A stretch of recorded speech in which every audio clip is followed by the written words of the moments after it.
Welcome to our channel. Today we how to set up React app with Vite and TypeScript easy tutorial step by step clearly.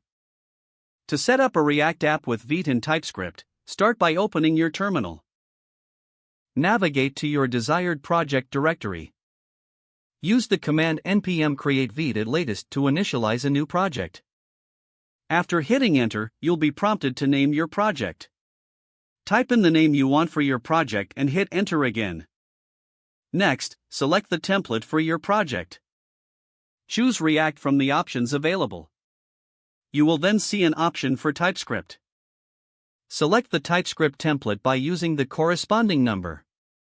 Once your setup is complete, navigate into your project folder.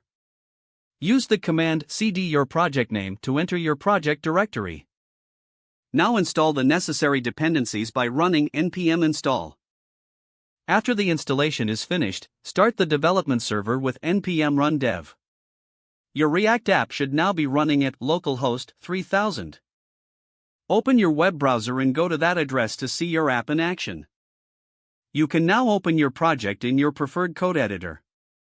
Navigate to the src folder to find your main app component. You can begin editing this file to make your customizations. With Vite's fast refresh, every change you make will automatically update in the browser. Explore this config.json file to adjust TypeScript settings if needed. Now you're ready to build a powerful and modern React app with TypeScript using Vite. That's the basic setup completed. Enjoy coding! If the page does not load, refresh the browser or try again in a private or incognito window. Make sure you are using the correct email address, then retype it carefully to avoid small typos. If your password is not accepted, use the reset option and create a new strong password you can remember. Check your spam folder for verification or security emails, then complete any requested confirmation steps.